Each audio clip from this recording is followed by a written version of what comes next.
right, shalom. First and foremost, I would like to give all praise, honor, and glory unto Yahweh, Bahashem Yahweh Shah, Bahashem Kakadash. Double honors unto the apostles and the elders of GMS who rule well, teach well, being great examples to his younger brothers. And peace and blessings, salutation to the hopeful lake out there pushing his word and truth and in sincerity across the four winds in the name of Yahweh Bahashem Yahweh Shah, pushing to get up out of here. Shalom to the hopeful lake, the believers, the listeners whom have came back to the obedience of the scriptures through faith in Yahweh Bahashem Yahweh Shah. And what I want to get into this morning, pretty much, dealing with the bitter herbs, okay? As we understand, as part of the Passover, ceremony, the Passover assembly, all right? One of the things that we do, is eat those bitter herbs, all right, which is commanded of us in Exodus 12 and 8, which I'll read, and expound on in the spirit, Lord will. This Exodus 12 and 8, it says, and they shall eat the flesh in their night, all right, roast with fire and unleavened bread, and with bitter herbs they shall eat it, okay? And those bitter herbs was a representation of the affliction, all right, of Egypt, okay? Because those those bitter herbs will be like putting affliction on yourself, man, And as we eat these herbs in this times, it reminds us of the affliction of this bondage, man, okay? Because this is a bitter captivity. You go into the word America, all right, which when you go into that word in the Italian, okay, Amerigo, all right, goes back to bitter. And when you go into the scripture, the word Mara, all right, Mara goes back to bitter, okay? When you go to that scripture where the elder was telling Absalom about how David and his man was chafed in the spirit,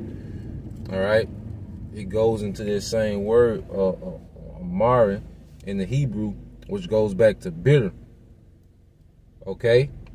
And this captivity has been a bitter captivity, man. And what we have to understand is balance, with, having this bitter captivity, man. Because you got to understand, like in this captivity, here it is as a man, because a man is wired to be attracted, okay, to beautiful women. That's how we're wired, okay?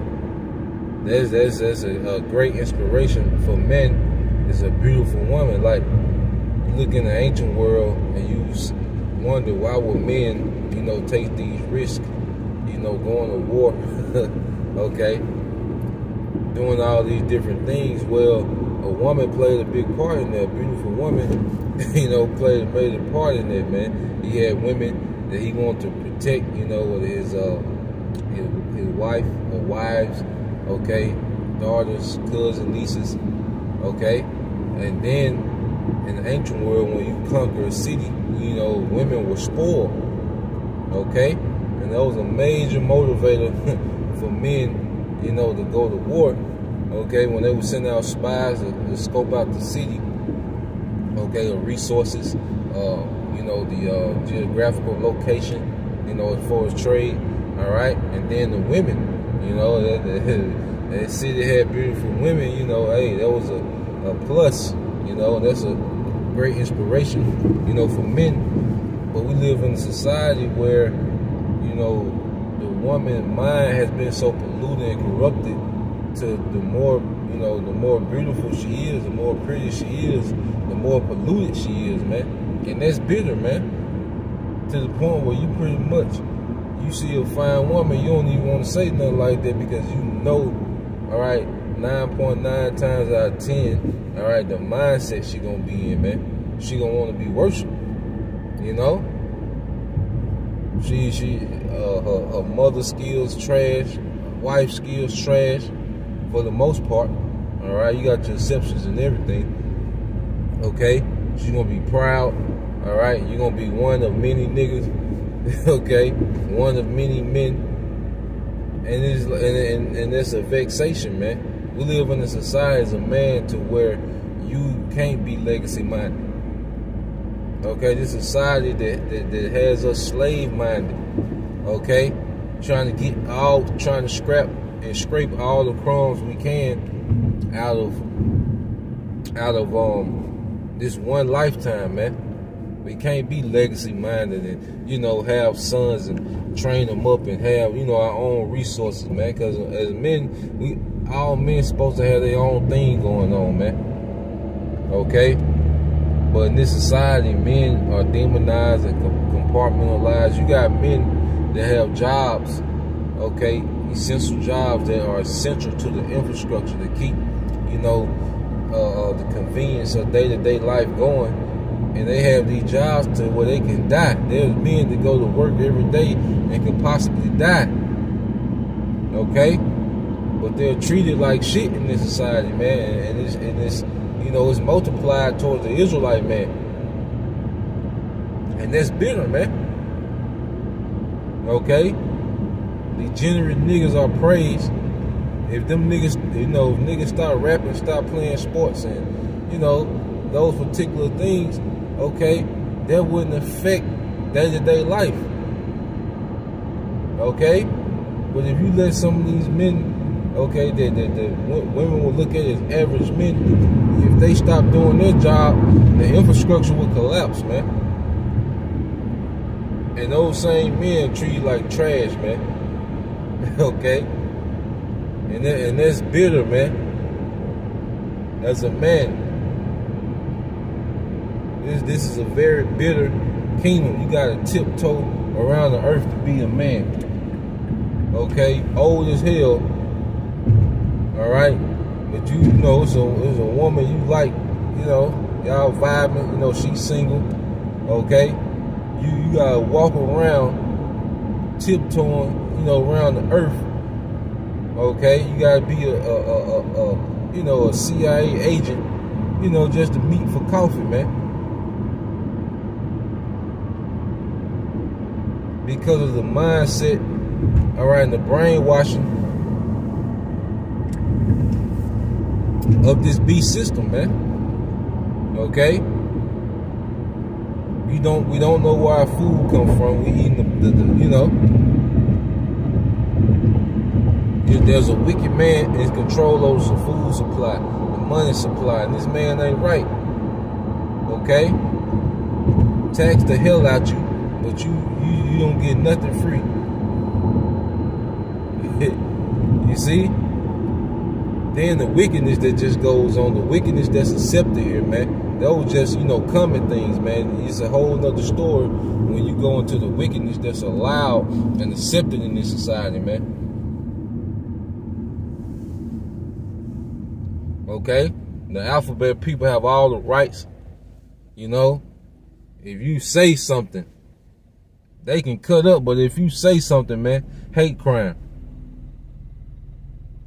You know? Children being exposed to sex books and, you know, how to have, you know, intercourse, okay, in other ways. Just leave it at that. Because it's so filthy that we can't even speak on it, man. The filth that goes on here and is vexing, man. Okay? Our family, okay, the disrespect they got, you know, our direct family, just how, you know, disrespectful they can be towards you. How about some more than others, man? Because we all got different bitter herbs, okay, within our life, man. You know? And that's what those bitter herbs represent, man, the affliction. All right? And just to say this for balance, like, as we, you know, begin to love righteousness more and more, okay, there's an automatic vexation and affliction that comes with it. You know, bitterness that comes with it. You know, and we don't have to go all out the way to try to make, you know, our situation more bitter. Like, we have our perfect portion of bitterness, you know, within this society. Okay? So we don't have to do extra things to make, you know, have unnecessary bitterness, man. Okay? When the scriptures say use the world and not abuse the world, there's things set up, you know, where we can kind of release, you know, from the bitterness, man. Whatever that might be, you know, we have liberty to do particular things, you know, according to a standard, you know, because we all, you know, we're governed by a standard. So we do things, you know, within that standard. But we have liberty to do particular things to release, man. You know, like, you know, I got it's a little restaurant on the water, you know, over here I like to go to. You know, I might get a beer, you know, and just sit, you know, we'll stand on that dock, you know, and just look out into that water, man. You know, and just think of the downfall of this place, man. You know, because we can't, you know, just be in a room locked up.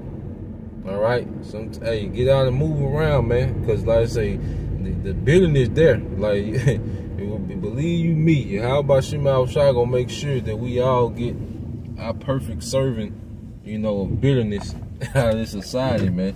As we haste the day, as we want to see this place collapse, man. You know. But we have to be set up for the long run, and the only way to be set up for the long run is to apply balance, man. You know, through the bitterness, man. Okay?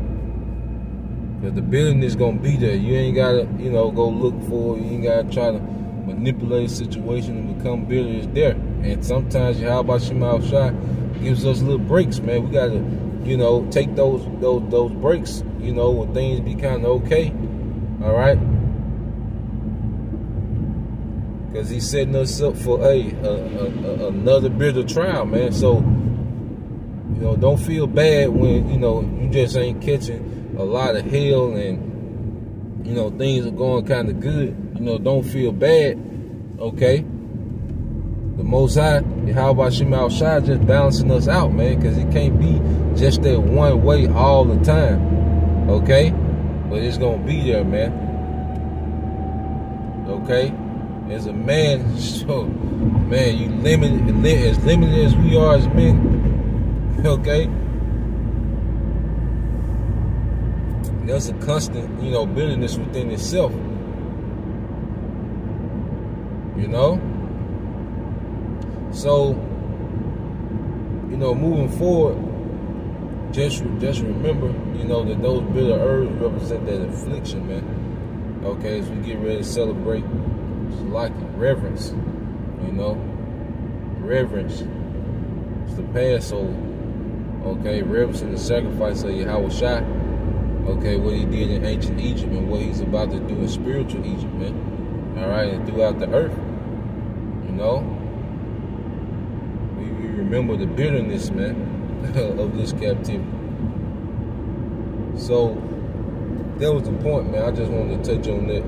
You know, as we was going over the rehearsal last night, you know, reading Exodus 12, you know, the Spirit, you know, put emphasis on those bitter herbs, man. You know, that portion, you know, of that Passover assembly, okay, is those bitter herbs, man.